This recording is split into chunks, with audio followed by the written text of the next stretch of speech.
So we have a bunch of rules going on here. So we're going to start with a 12-tick stop. And then once we get to 7 ticks of profit, we'll move that stop to 5 ticks, right? We'll move the stop loss to 5 ticks once 7 ticks of profit has been achieved. Then we'll move the stop to break even plus 2 after 15 ticks of profit. And then once we hit that break even, then we can start trailing the Tenkan Sen line here. And I just use all the default settings here. We don't need anything special turned on or off.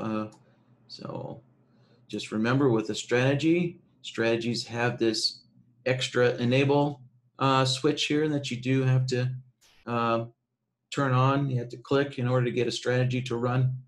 So then also, let me take a moment. This Ichimoku indicator here is from Lizard Indicators. So let me open this up here real quick. So right from the top of your indicator list here, Lizard Indicators, they are the one, Harry's the one that developed all of these great custom kind of indicators here with a lot of flexibility. And so there it is, the Ichimoku there comes from him. I don't know for sure off the top of my head, but you might be able to find this Ichimoku from Futures.io. Maybe there's an older version up there, possibly. So if you don't have a membership with Lizard Indicators, you might check Futures.io to see if there's a version of this Ichimoku up there as well. All right. So and you can go to lizardindicators.com. Right. So to find all these indicators here, you can go to lizardindicators.com. Everything's all set up now. I think we're ready to go. So let's get BlackBird open here. Let's open up BlackBird. The focus here is on the stop loss. So to start with, I'll just start with a market entry order, and then for the stop loss, let's see, I'll just start with a 10-tick fixed stop loss to get me started. And then we'll open this up. And so in the initial placement, right, so this 12-tick stop, right, that is the initial placement, the initial location of our stop loss, right? That's where it's first going to be placed, is a 12-tick offset there. So let's go into our stop loss and into the initial placement, and we'll adjust that down to 12 ticks. So there you go. So there's the first part, our starting off as a 12-tick stop loss. Now the trailing part of it, right? So we want to move to -5 once we get to 7 ticks of profit. Okay. So now we're going to switch over to the trailing actions tab there, right? Trailing actions tab. Let's open this up a little bit. And so the mode, we're going to build a custom trailing roll here. And let's add a trailing roll there. And let's give this a name here. We're going to do a 5-tick stop at 7 ticks of profit. There we go. All right, so how do we detect once we have 7 ticks of profit there? Well, that is what the triggers are for. So these triggers are designed to look for various conditions. So there's 2 ways we can do that one, right? Looking for so much profit is pretty commonplace. So there's 2 ways we can do it. We could use the delay option or the profit or loss. So I'm going to use the delay option. It's just a lot simpler. It's a much faster interface. So we can just enable the ticks of movement and in a profitable direction, right? So that's the default selection there. And so now we just need to bump the value down to 7 ticks of profit. So there we go, done. That part's done. All right, so that's looking for the 7 ticks of profit. Now we actually need to move the stop loss to that 5 ticks. All right, so let's go open up the stop loss again. And then the action is what actually moves the stop loss, right? The action is the action that moves the stop loss. So from here, right, we're going to move the order to, and then down here it says move to. So let's open this up, and we don't want to move our stop loss to the last price, right? No, we want to take the entry price and then subtract 5 ticks from it, right? So there you go. So right, so that's a 5-tick stop loss, right? You take the entry price of, right, your entry price of your position, and you subtract X number of ticks. So there we go. All right, so you notice that this entry price with a tick offset is exactly the same as our initial placement, right? Our initial placement is the entry price minus that 12 ticks, right? So same thing here, right? So our initial stop loss of 12 ticks, right, has the same settings as moving our stop loss to 5 ticks there. Of course, we just changed the 12 to a 5. So we can actually get rid of that negative number there. Well, actually, I guess having that negative helps us identify that it's still a losing stop loss, right? It's still a losing stop loss. Right? As opposed to break even, right? A break even is a winning stop loss, right? You're hopefully gonna actually gain a tick or two when you're at break even plus 2 there. All right, so yeah, so our break even is the next part here. So now we need to wait for 15 ticks in profit and then move to break even plus 2. So let's get back to our trailing rules here. Add another trailing rule. So let's call this a break even plus 2 at 15 ticks of profit, right? All right, so again, let's our trigger. We're gonna use the delay again and turn on the ticks of movement, right? And we want a profitable direction. And now we're looking for 15 ticks of profit there, right? And then the next part is move to break even plus 2.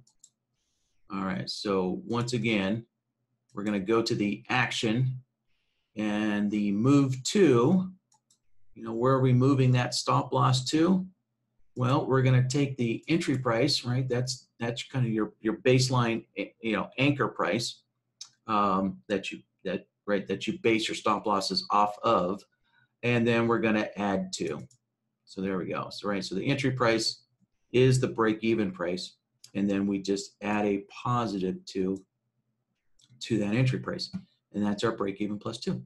All right, and then lastly, the last component is now to trail the stop loss by the Tenkan Sen line, right? So we want that stop loss to follow the Tenkan Sen line. Yeah, once we get to this break-even here. So let's add another trailing rule there. Trail the Tenkan Sen at, and then we'll set this to 13 ticks of profit, right? So once we get that extra tick of profit above the break even, oh, I'm sorry, it's not 13. It is 16 there. All right, so once again, the trigger rule. So our trigger, let's go back to the delay, use the delay again, enable the ticks of movement, and then bump this up to 16 ticks of profit there. Now the action, this time, instead of using price, right? So instead of using the entry price, this time we want to follow an indicator plot, right? So let's switch to an indicator value, and that is how we can access the Tenkan Sen lines plot. So we'll just go into the indicator, and right, so we're using the lizard indicator 1. So let's open this up, scroll down to the Ichimoku. There's the Ichimoku, like so. Stretch this out a little bit, and the Tenkan Sen is already, that's the first plot, so that's already selected for us. So we're good to go. right? Just remember, always remember, you know, that if you're using, you know, some custom settings in your indicator, so let's see which one, you know, plot widths don't matter here, but this shift might matter. And I know this Ichimoku has some other ones. Yeah, the Senku period, right, might matter. The Senku shift might matter. Let's see what other. There's a, yeah, Tenkan period might matter. So always remember to adjust your indicator parameters if you're using some custom ones on the chart there. Yeah. Okay, and like so. Let's see here. So David didn't want an offset from the Tenkan Sen, but if you wanted to add an offset, you know, so like you could put your stop loss one tick below below the plot line, and it's the blue line here on the chart. So I made the Tenkan Sen a little thicker here, so it's this thick blue line that the stop loss will be trailing there. Yeah. So yeah, remember you can always add an offset, or if you want your stop loss to be one tick above it, something like that. There you go. You could add some kind of offset, but we're going to leave that at 0. And now the last part. So we haven't looked at the repeat section here, but this last trailing rule here, right? We want the stop loss to follow the indicator plot until the end of the trade.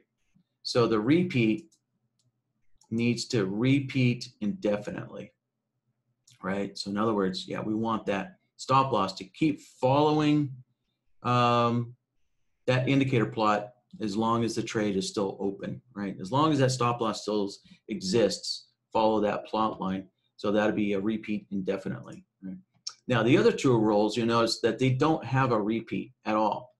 And that's because if you look at this, right, you're only going to move your stop loss to -5 one time, right? You're only going to hit that +7 ticks of profit one time, and then your stop loss gets moved and it stays there. Same thing with break even, right? Once your stop loss gets moved to break even, it stays there, and right, you can't move to break even +2 twice, right? And so you're only hitting that 15 ticks of profit once and moving your stop loss to break even once, right? So these two rules don't repeat. They just execute one time and they're done with. So that is why, you know, these two rules here have a repeat set to none. Right. All right, and that is it. So we're all done. We got through this. So let's see here. Let's save this out. All right, let's put in today's date there. It is the 15th. And next part, let's test this out here. So let's go long here. All right, so there's our 12 tick stop, and I will slowly move. I'll move the trend up slowly there, and so we can watch our profit in the trade. So there was 12 ticks. There we go, 6 ticks.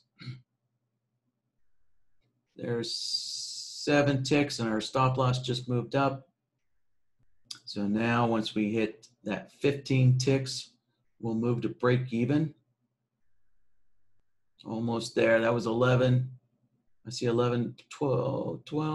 Are we hitting 12? There we go.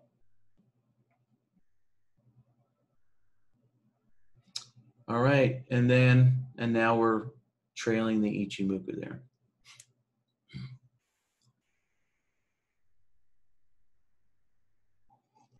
All right, and yeah, as long as the trend keeps moving up there, our stop loss will just keep following that plot line.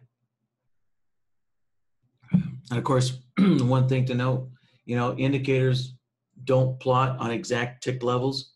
So most of the time you won't see your stop loss exactly on that tick line, right? You'll typically see there's a little gap where either, right, the stop loss is either slightly above it, half a tick above it, or your stop loss will be half a tick below your plot line.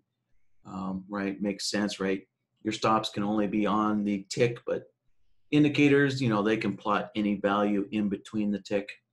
Yeah, so, all right. Well, that does it for the first question there.